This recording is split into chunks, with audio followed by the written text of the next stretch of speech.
Do I have your permission to record this phone call interview? Sure, yeah. California law forces you to ask that, doesn't it? Just to be sure, and also just to avoid the appearance. You know the game. If the news can say anything bad about you at all, even if it's not true, they'll do it.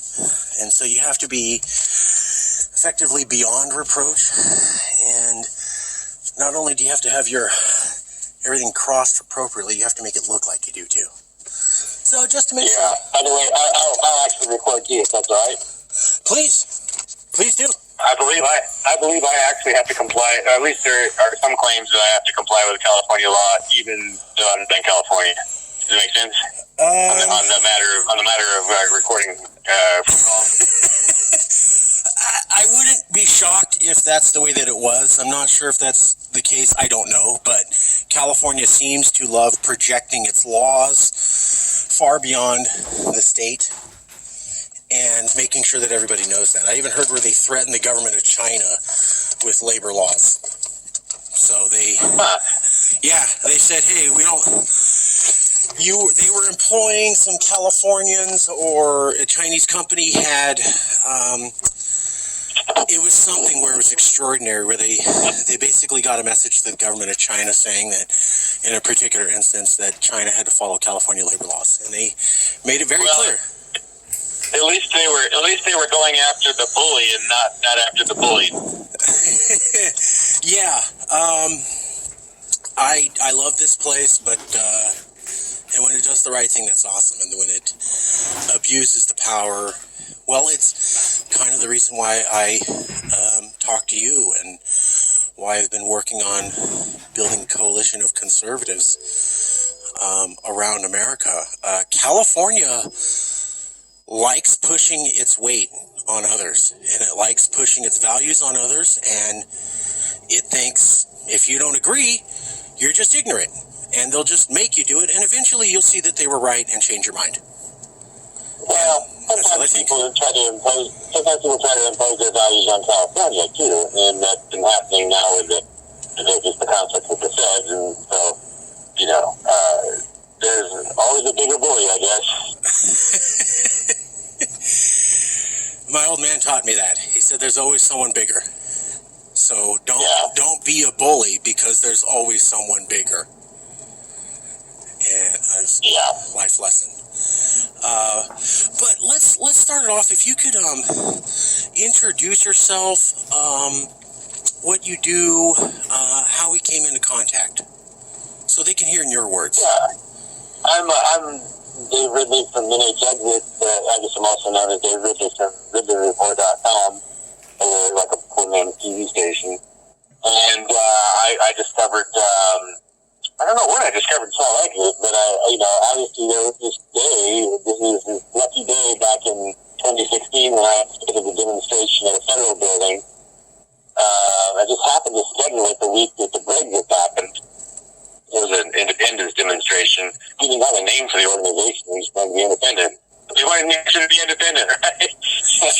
And anyway, England basically declared independent 2 days before our demonstration. So we renamed our organization NH Exit because of the Brexit, and it was born, with this little demonstration. Only about 13 or 14 people showed up, but it got a huge amount of press. And if you Google it now, you'll see all the different articles. So they kind of put us on the map. But basically, we're just a glorified Facebook group with a bunch of people in New Hampshire that like the idea of New Hampshire being independent. We do have a URL at nhexit.com. I guess I got to disagree with you a little bit. In that I find that New Hampshire people are really interested in independence. I think you are too humble, sir, about the people there.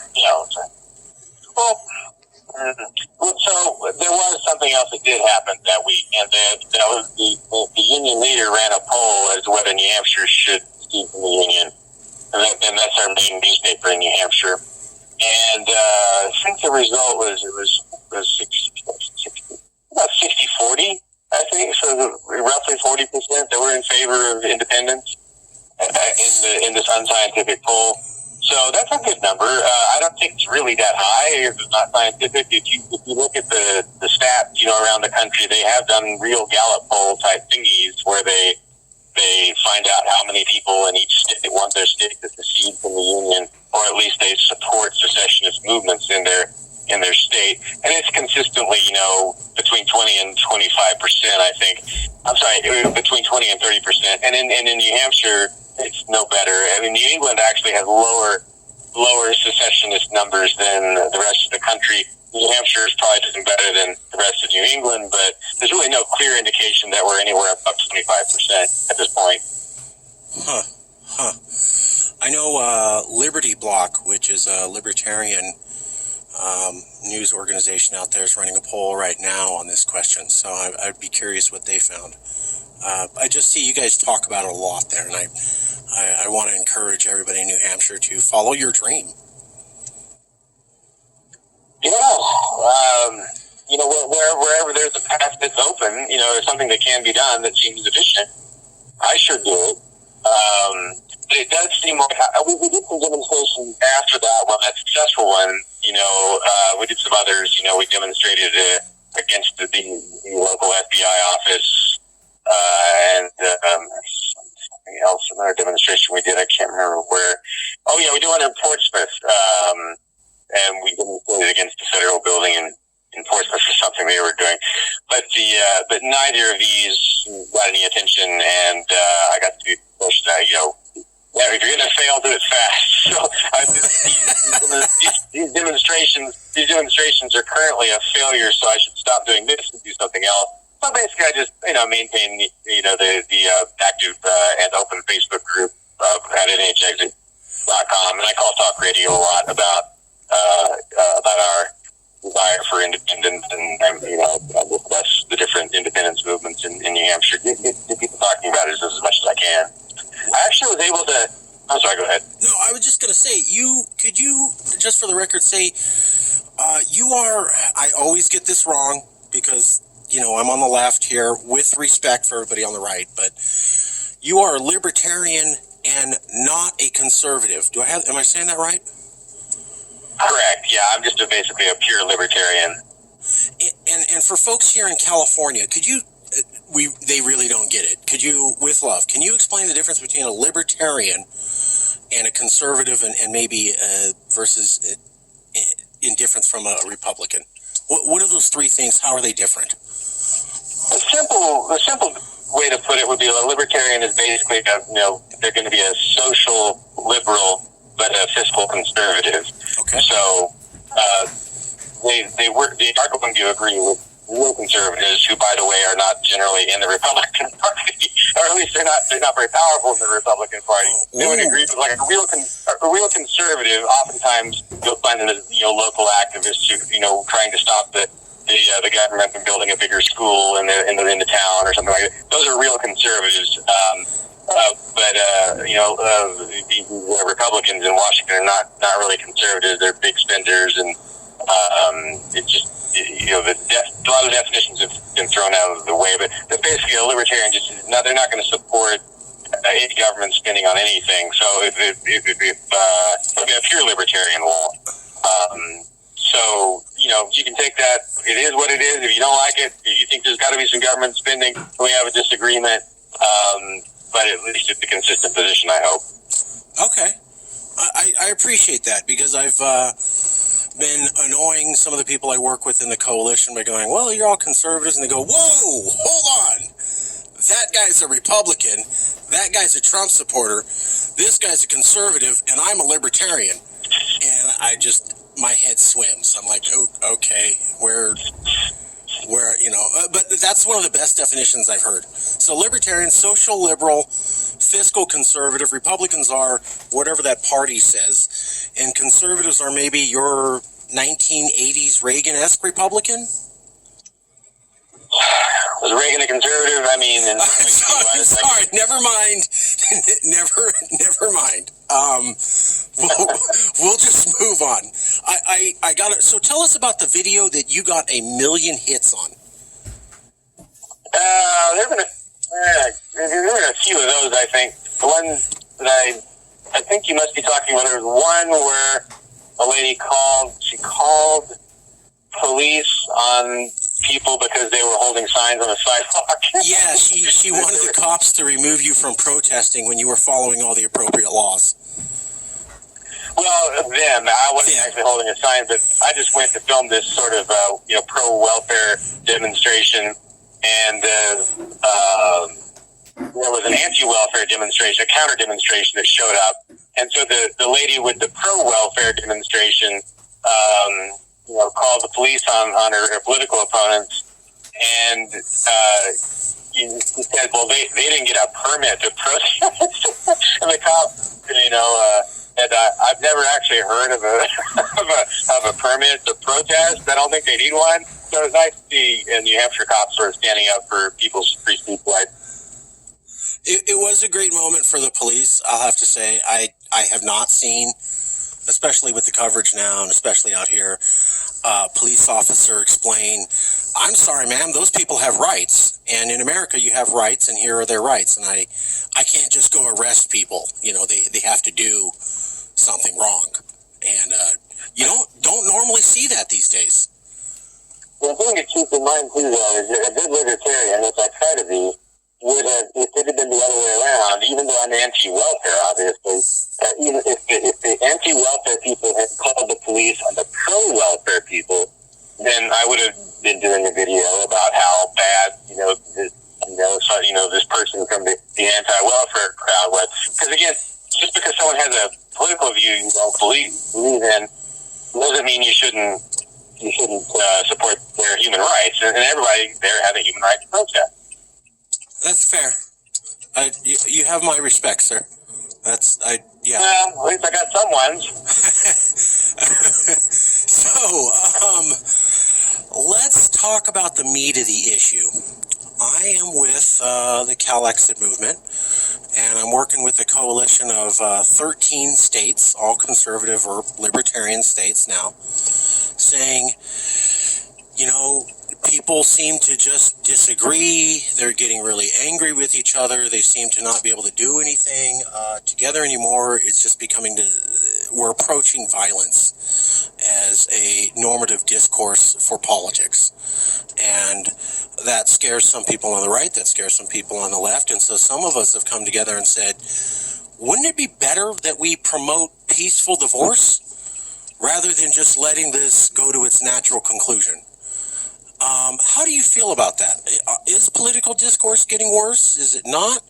And is peaceful divorce something we should at least be talking about across America as a backup plan?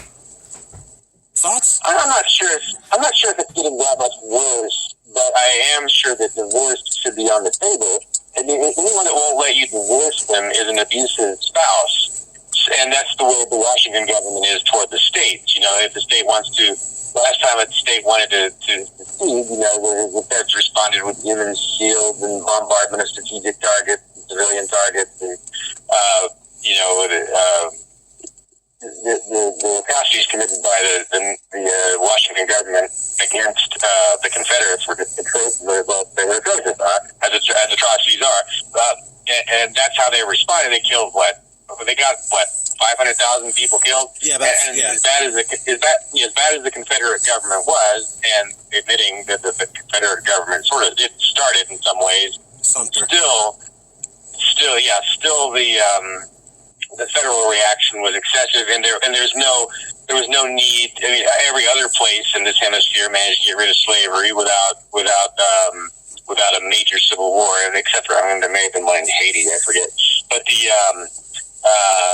it's just ever since then, the states have been sort of abused spouses of the Washington government, and it's proceeded to enslave the entire country in some way. It's not chattel slavery like in the 1850s, but they still do take. The average American turns over half of their earnings in taxation, and most of that is a result of the Fed's overseas empire.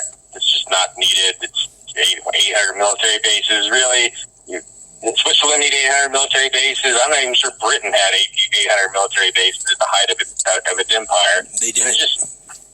Yeah, so it's not. There's just it's too much spending, and people are forced. And like California residents should not have to be ruled by Donald Trump. You know, I mean, it's not appropriate for such a large group of people to have to be ruled by one person. Is that an opinion you think the libertarians in general? I'll spare the discussion on true libertarians or real ones, but in general, your understanding, libertarians. Hey, California, you want to be super left and you want to leave, you have the right to, and nobody should force you to stay. Is that something libertarians in general would or should support? I guess that you'd have 90% support among Libertarian Party members and Free Staters, the two of which are not the same thing. What is the opinion amongst libertarians and conservatives, Republicans there in New Hampshire? Do they see things like banning plastic straws and safe places for transgendered people and say, boy, I think that's a great idea and I can't wait for those things to get here? Or do they say, wow, that place is crazy. I really hope they don't push their stuff on us? Well, the thing to remember about New Hampshire, it's not really a libertarian state. It's a purple state. It's very evenly divided between Democrat and Republican power. So there's this balance of terror in New Hampshire that keeps us all actually fairly happy because you don't have too much concentration of power in the hands of any one party or person. The system in New Hampshire is it's like. You think about how the Federals tried to make the original system in the United States with all the checks and balances. The New Hampshire system is that. It's like that, but it's on steroids with much more in the way of checks and balances and a weak governor and an extra, layer of things you've got to do to spend any money or pass a law or everything. So actually, I forgot what your question was now. Amongst the libertarians or conservatives or Republicans or people of that side in New Hampshire, do they see ideas coming out of California and go, those people are crazy? Or do they say, wow, I love... Yeah. They do? Okay. Well, that... Yeah, you'll see that kind of thing happen. Like there was a straw ban proposed of a bill, I think, this year in the New Hampshire legislature, and much of the stuff that was been brought up in California gets brought up in New Hampshire too. The Democrats will look around and see what other laws are being passed, see if they can imitate them. However, again, that system, that gridlock system that is built into the New Hampshire Constitution and the legislative structure keeps these kinds of things from getting passed very easily. So I don't think any of that stuff passed. The governor must have vetoed, 43 bills this year or something like that. It's like a new record. And so it's not that people are they're not necessarily libertarian in their thinking. It's just the system is set up to produce what looks like a libertarian result on the map of the United States. There's been a lot of new statistics that have come out about how much freedom each state has. And New Hampshire, over the last roughly 10 years since these kinds of pieces of information have started coming out, New Hampshire just consistently shows near the top, and it's more systemic than anything else. And it's also there's a process by which I guess people from other parts of New England will migrate to New Hampshire to get away from taxes and so forth, and those tend to be the ones that. Again, they're going to tend to not really vote for taxes if they can help it. They're going to be pretty libertarian in their voting patterns. So there is this phenomenon of immigration kind of helping us. But you do see crazy California concepts showing up there. I mean, we propose something. Yeah. Yeah. And then the next thing you know, they're talking about it there. Yeah, and some of it gets passed. There are rules in New Hampshire that are probably a little bit on the authoritarian side, not compared to the other states, but more authoritarian than any kind of libertarian society would bring about. But again, it's not a libertarian society; it's just a state. There's people that happen to live there, and it does happen to have a fair number of pro-freedom people that live there and keep migrating there. This is obviously this thing called the Free State Project, where they actually did recruit 20,000 people to move to New Hampshire, and I guess already at least must have been 4,000 that have already moved there over the last 15 years for this part of this process. I was one of the first. I couldn't wait to get there, but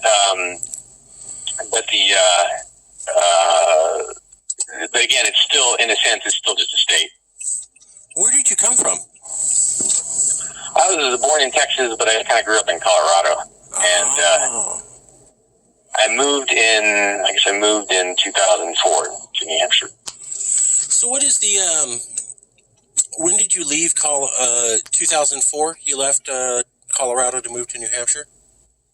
Well, I was living in Dallas at the time in 04. Yeah. Okay. So let me ask you the question I ask everybody here, kind of follow up one. Let's say California left tomorrow. You said, oh, we're gone. Would conservatives, libertarians, big R people, everybody on the right, would they be crying in the streets uncontrollably saying, oh my God, we lost a star on the flag and I don't know what to do? Or would they kind of be going, hey? I don't know exactly. It seems like there's some derision that comes with the word Calexit. Some people will react with derision.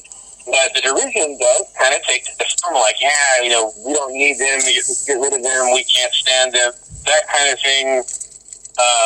For me, I'm not real comfortable with that reaction. To me, it's good to try and look at the glass as half full.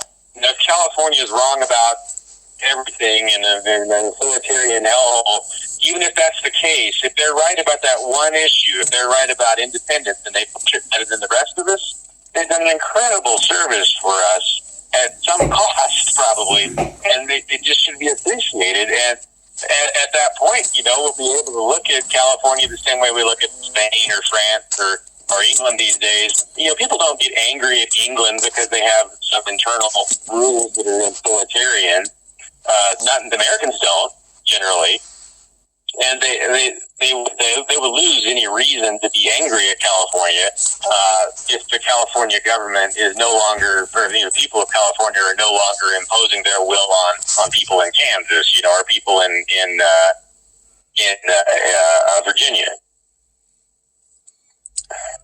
Right, there would seem to be They would be relief that California can't impose its will on some places that perhaps don't want to get rid of plastic straws or things like that. Yeah. Is there any questions you have about the Calexit movement? Well, do you have a roadmap for how you want to get from where you are now to, I don't know, maybe where Scotland is now, in terms of the amount of progress you've made towards independence? Yes, I have. When I initially started the Calexit movement with the book California's Next Century years ago, I proposed basically California not even pursue secession, which the Calexit movement is supporting now. I had said, let's be like Scotland. They have to use them. They have a couple things they have to follow England on, but they're able to do so much on their own. And watching California over the last year, I feel that it appears to me, from my policy understanding, to be headed in that direction already, towards a Scottish-style government. They basically said, we'll do our own climate change, we'll do our own drug policies, we want to do our own health care, and they would have done it if there wasn't a federal law saying they had to get permission for a certain part to do the Affordable Care Act on their own. Certainly immigration is one. And so Gavin Newsom, the governor, was in Latin America right after he was elected, and he went on Univision, the Spanish-speaking TV station, and he said to the largest Spanish-speaking station in America, while he's in Latin America, he said, if you are in Latin America or you're a government there, basically think of California as having a separate foreign policy from the United States. Straight up said that. There was no rebuff to him in California. That's good. That's constructive. It's a start. I had a class in college taught by a State Department guy. I guess he was ambassador to Burkina Faso, I think. And he taught us this class called Hometown Foreign Policy. And it was just all these things you could do to undermine the central government if you wanted to, at the local level, interacting with foreign countries. And I wish we could do. I wish I saw more of that in New Hampshire, but we haven't. Not much has come of it. I always thought it would have been good, like to bring like have the president, the former president of Slovenia or the former president of Estonia or some seceded state come to give a speech in New Hampshire. I thought that would be a good step forward, but I don't know that that's ever happened. Can you email me that? I would love to. I'm fascinated to see what they were suggesting. The Hometown Foreign Policy crowd? Yeah, Hometown Foreign Policy. If you find anything, send it over. I didn't keep any of my paperwork for my class, and that was in 1987, if I recall correctly. Well, yeah.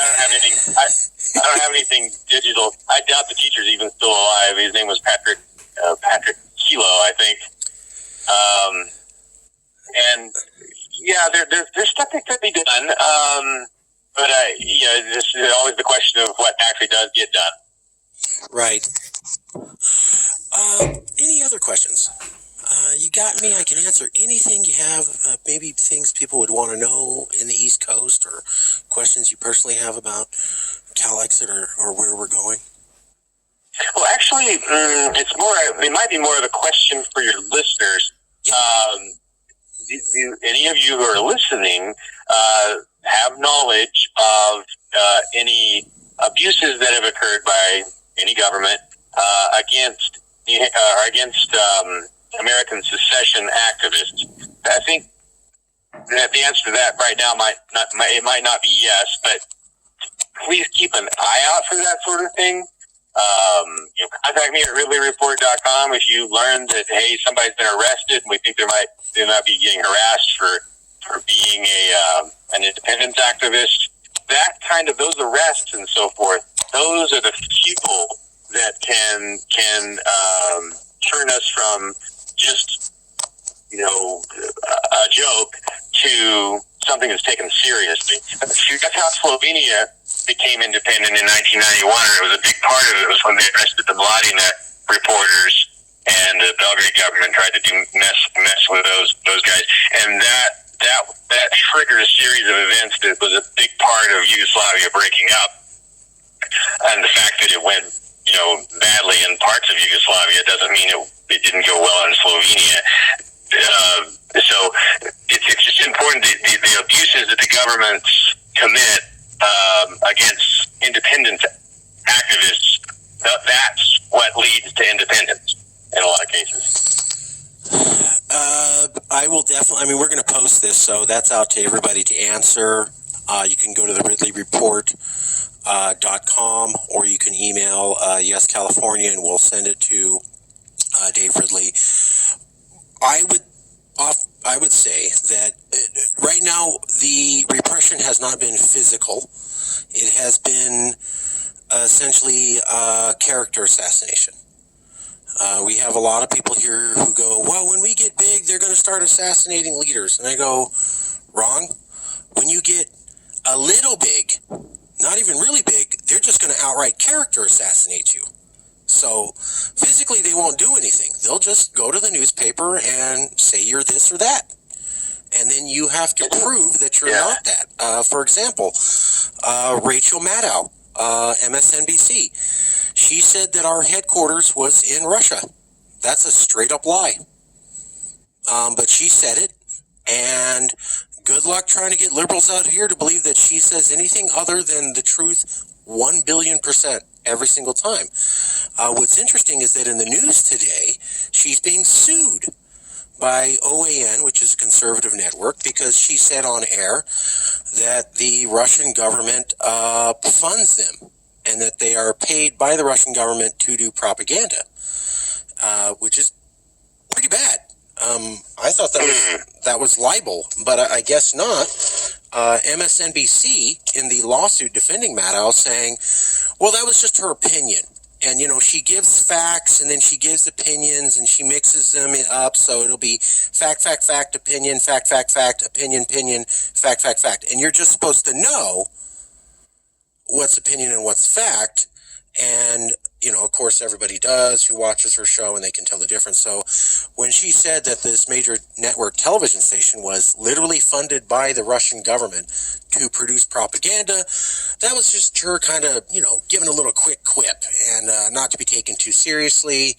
And, of course, everybody knows that. Well, One America News Network saying, no, you're on a news station.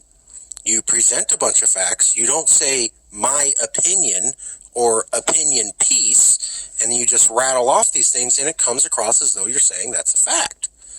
And so that's a major lawsuit right now. Yeah. Well, with media, people like to assign liberal and conservative monikers to media, but what's more important is the media authoritarian or libertarian? Is it just towing a government line, or is it independent and muckraking? And that's the real question to ask about reporters. I don't mind people saying stuff about us if there's actual evidence of it. We make mistakes. We've done things that aren't super great. When people make things up and there's no evidence to back that up, that's when I have a problem with. We had another reporter from KQED, which is an NPR station, and he straight up said that we work directly with the Russian Internet News Agency to develop our talking points. And we said, that's not true. Where's your evidence?